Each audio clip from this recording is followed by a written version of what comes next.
Thank you, Andrea. And that was introduction enough. I appreciate it. I'm glad to be here. I appreciate you all joining me for this discussion, which is really about the intersection of hearables and hearing and well-being. And hearing is actually highly individual. You think about audio companies, they're driving at specifications with increasing precision, trying to nail down a sound signature within a dB and all that, hardly recognizing that people's hearing is highly individual. And as hearables become more advanced, it's going to be imperative to take people's individual hearing responses into account to deliver the best experience. There's a relationship between individual sound quality as perceived by the listener to understanding and retention. We're going to talk about that because it's important as hearable apps further develop and become a more integrated part of a person's well-being in different circumstances.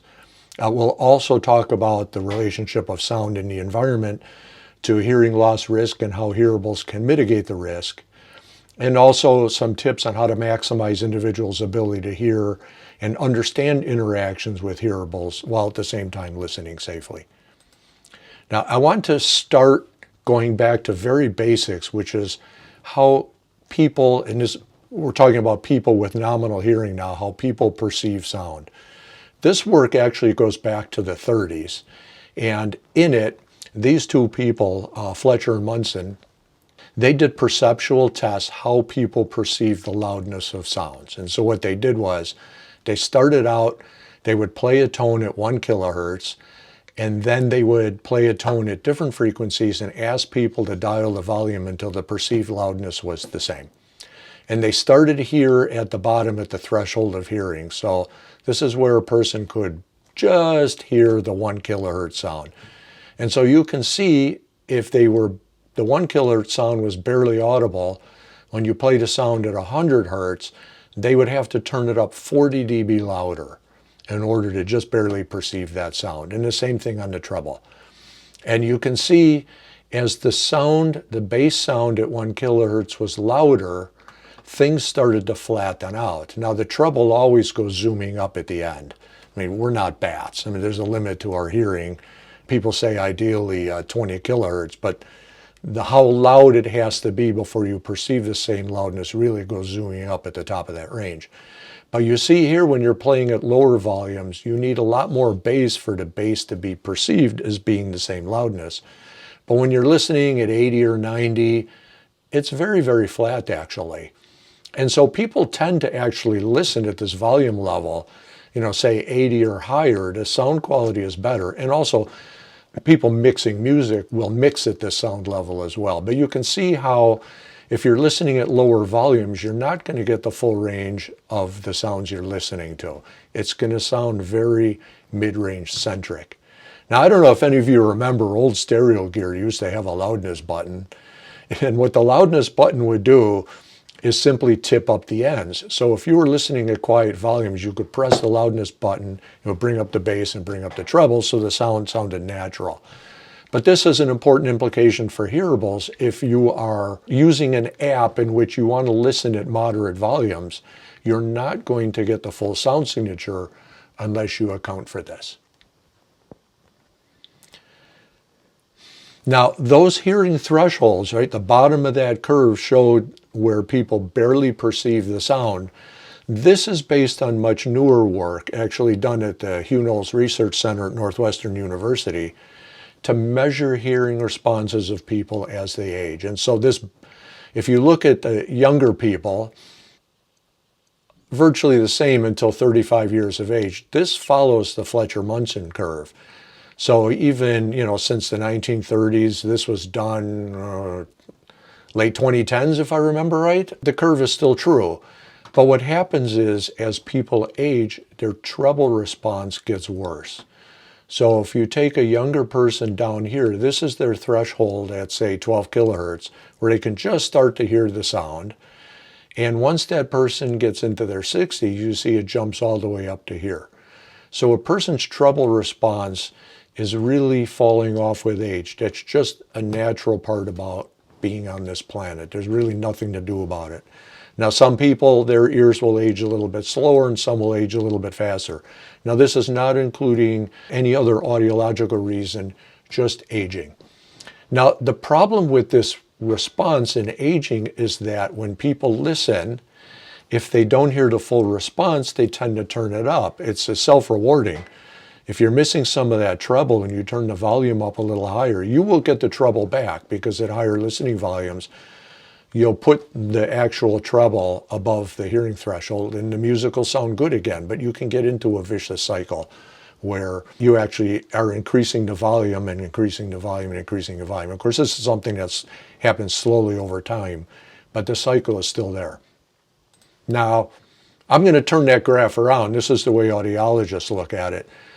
This doesn't show the absolute thresholds, but it shows how much your hearing has fallen off. So in other words, on the red line in the mid-50s and up, you can see at 10 kilohertz, your thresholds have decreased by between 30 and 40 dB. So that shows 30 and 40 dB, 30 or 40 dB reduction there.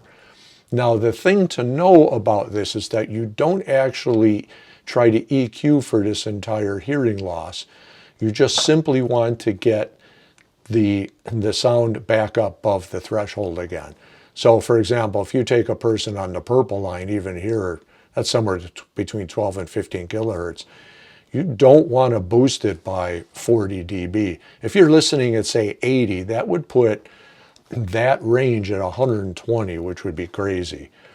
Now, when you get into hearing aid science, what really happens is the amount of boost you give depends on the input volume. There's actually compression placed in so that if you're listening to quiet sounds, you'll get more boost to get those quiet sounds above your thresholds.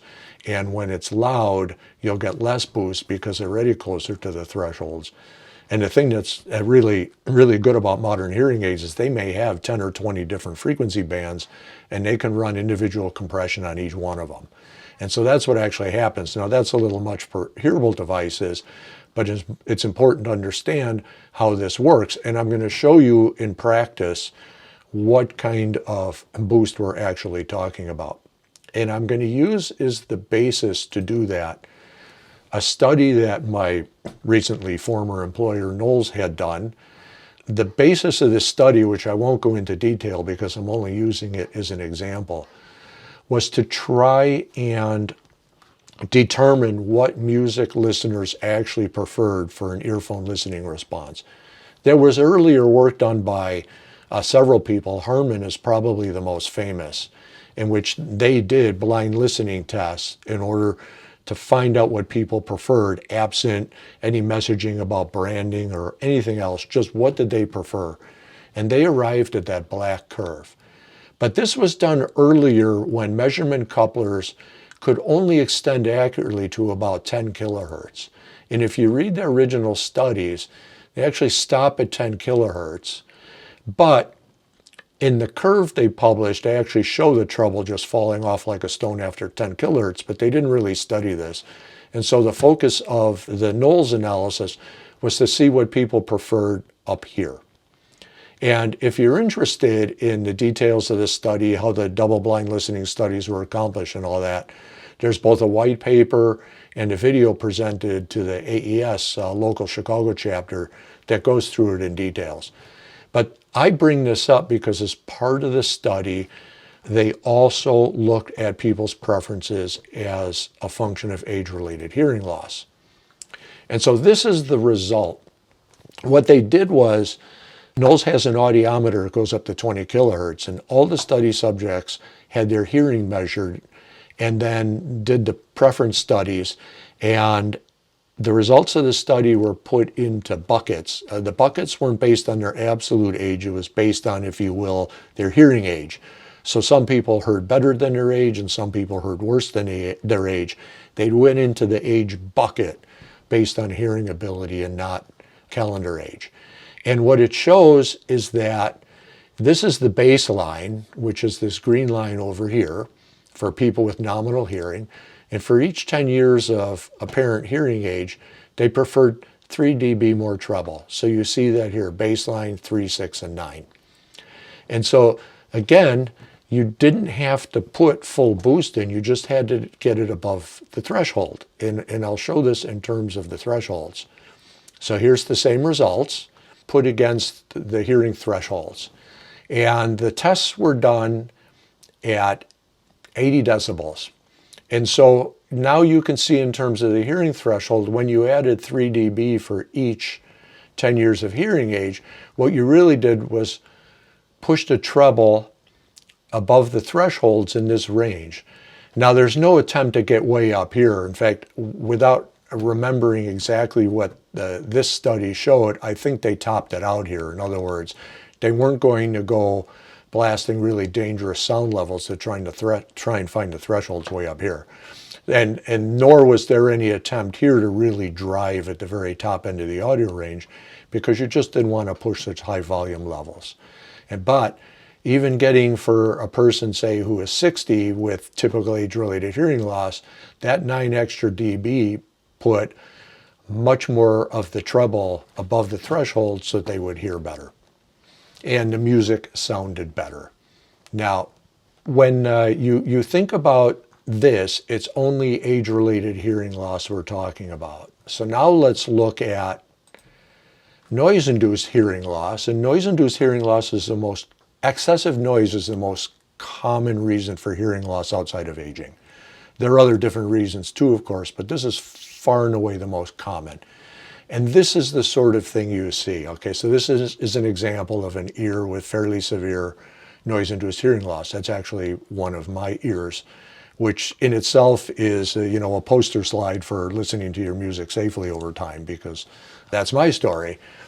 But what you see here is more of a hole in the middle. Now, noise-induced hearing loss, the good news is if you start listening safely, you can prevent that from getting even worse and worse. Listening with earphones is often blamed for creating noise-induced hearing loss, and there are good reasons why that was always so. But modern hearables can actually turn that around and promote safe listening, which is something we're going to talk about. But this whole issue becomes more important because as hearables develop, become more intelligent, provide a wider variety of use cases in daily life, they're going to be worn for longer and longer periods of time. And if people are wearing them for longer and longer periods of time, then they're going to be listening to different things for longer periods of time. That can be music, that can be meetings, that can be wellness apps, that can be navigation, all kinds of different things. And so the hearing aspect and safe hearing aspect of hearables is becoming more and more important. Now, if you're designing hearables or apps for hearables, then you are going to be working with people who have hearing loss, known or unknown. Okay, according to the WHO, there's more than 1.5 billion people living with hearing loss at some level, which, by the way, is defined as more than 15 dB reduction in the thresholds. And so that's in this range. Now, of those, they identify 430 million as really being disabled by the hearing loss. But what you have is a whole lot of people in this range who are not technically disabled by it, but still experience it. This is where you get into having difficulty in loud environments, for example. And so you have to consider that there are a lot of people with known or unknown hearing loss using the hearables that you are designing for. Now, one of the things that happens when you've got hearing loss, even relatively mild, is your cognitive system has to work harder to understand what's being said. So in the beginning, that would be in loud environments. If you go to a cocktail party or a dinner where it's loud in a restaurant, for example, it's harder to understand people, and your brain is working harder to understand what people are saying. People will report that such events fatigue them.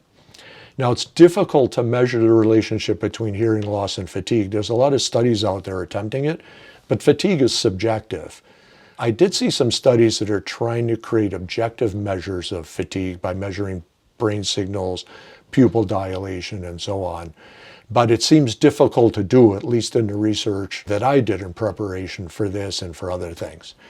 But anecdotally, a lot of people report that. that they're less fatigued when they can hear better. And I'll say that from my own experience is quite true, actually. I used to, before the pandemic, I traveled pretty extensively.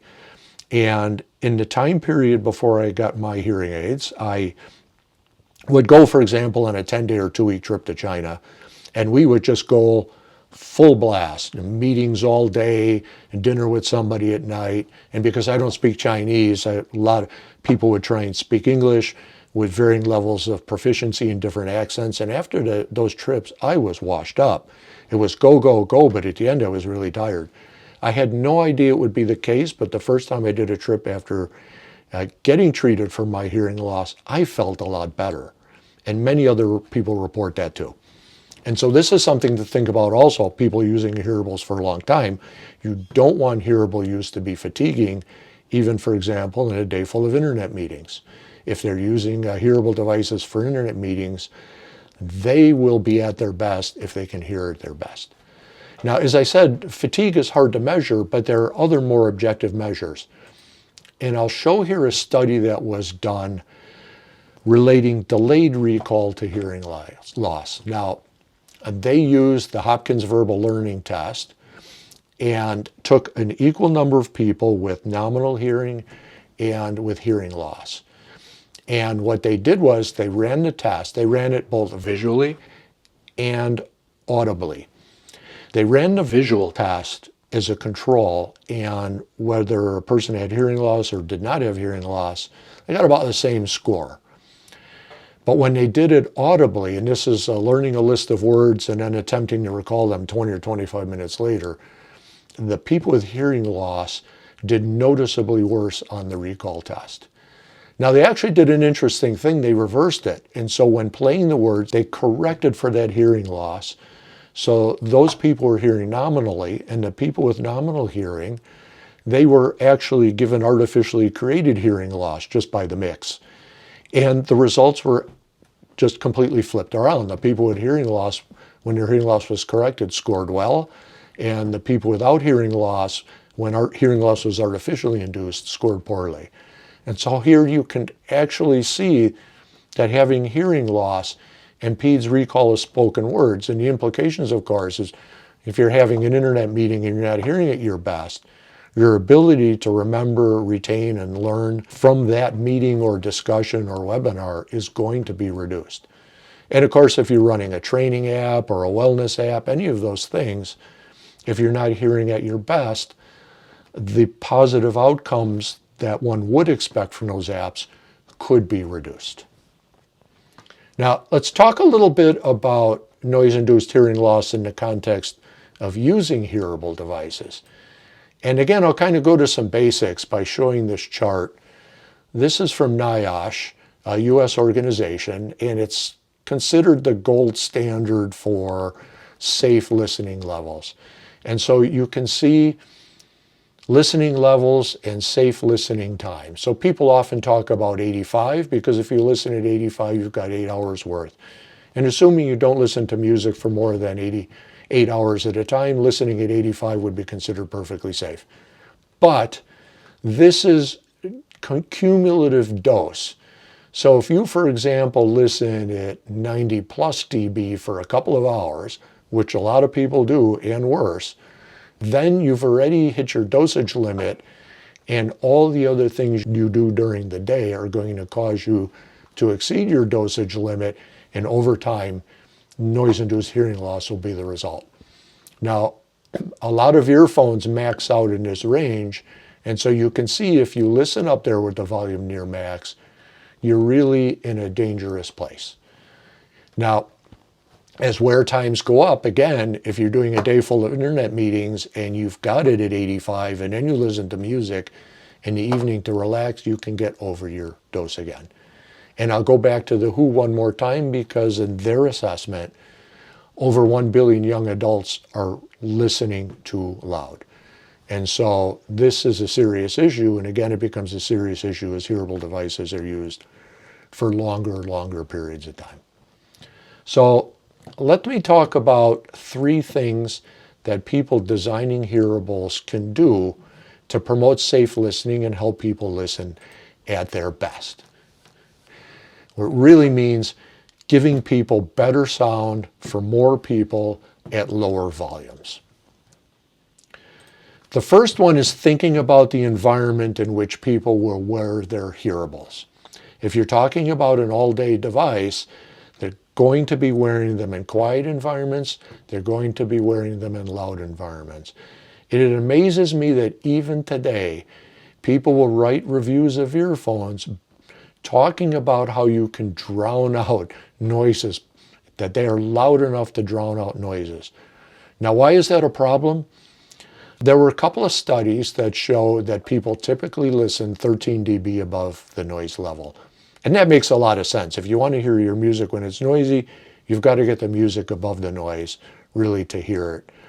Now, another study by a group of people who rode all over the New York metro system, measuring sound levels on a metro car, came up with an average of 95 dB. This is underground. I actually should try this. I ride the Chicago Underground now and again, but at the time I never remember to pull up my sound level app and measure it. But in New York, they came up with 95 dB. I've seen people writing about the London Underground system as well at similar levels, but this was a very detailed report. Now, if you take 95 dB and you're wearing ordinary earphones and you crank it up above that noise, that 13 dB would be 108. Now take a typical earbud that'll top out at about 105. So people run the volume up to max while they're on the underground. They're in a zone where they have about 5 minutes of safe exposure time. So just a daily commute can cause noise-induced hearing loss. On the other hand, if you take earphones with ANC, take broadband noise reduction, typically about 25 dB, you'll see people posting, really high numbers like ANC up to 45 dB. They're kind of picking like one frequency where it's the best. But broadband 25, that's about right for a good device.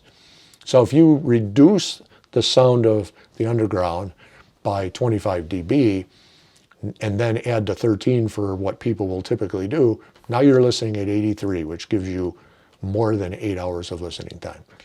And so a modern hearable device can actually promote safe listening. Now, as part of that, to make hearable devices useful in these circumstances, they also have to let outside sounds in because people don't necessarily want to be totally isolated riding the metro. And that's an area we won't talk about today, but I know it's an area some of you are involved in. Ambient listening is becoming increasingly intelligent so that while I'm riding, I can still hear the station stops at reasonable volume level, or if somebody says something behind me. And if, for example, a siren sounds, it may be let in even louder. This sort of intelligence is making these devices more and more useful. Some have sensors to detect if you're moving or not, so that you'll get a different noise reduction experience if you're sitting still versus if you're moving. Now, the second thing is actually hearing personalization. More and more earphone brands are doing this, and this is where you actually take a hearing test and then the output is configured for your hearing response. Now, this isn't a hearing aid function because they're not doing it to the microphones. When you take a hearing test and then adjust what the microphones are playing into your ears, that's a hearing aid and it's a regulated environment. But hearing personalization is completely unregulated and is being done by a lot of companies now. So it essentially means that your playback through the device is configured for your hearing response. And that allows you to listen at lower volumes. You won't have a tendency to crank it up to get the full benefit of whatever it is you're listening to. Instead, you'll have completely personalized EQ of the music. And therefore, the listening is going to be better at any volume level.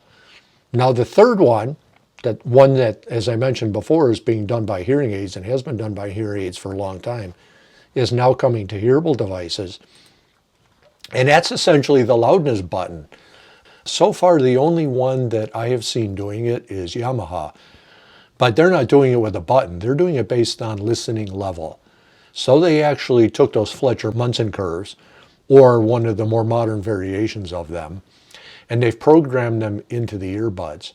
And so when You listen at loud volumes, you're basically getting your music. When you listen at lower volumes, what would normally sound very mid-range centric, they're now tipping up the bass and the high treble to give you the full listening experience at lower volumes. And this has all kinds of interesting implications for hearables, not only for music listening, but in fact, if you are doing, let us say, a guided meditation app, you want to be able to listen to that at a relatively low volume. You want to be able to hear the guided voice or the sounds as well as possible with full spectrum while the volume is turned down. And by enabling people to do that, they get a better experience. And so really what I would say in the end, as you design hearable devices or you're designing software apps for hearable devices, you have to consider the device they're going in. And as you do so, hearing is becoming an increasingly important part of that. Because if people can hear at their best at any volume level, then they're going to be more deeply engaged. They're going to have a greater understanding and greater retention with whatever it is that they are doing at the moment with those hearables. So thank you. I appreciate your time today, and I'm glad to take questions.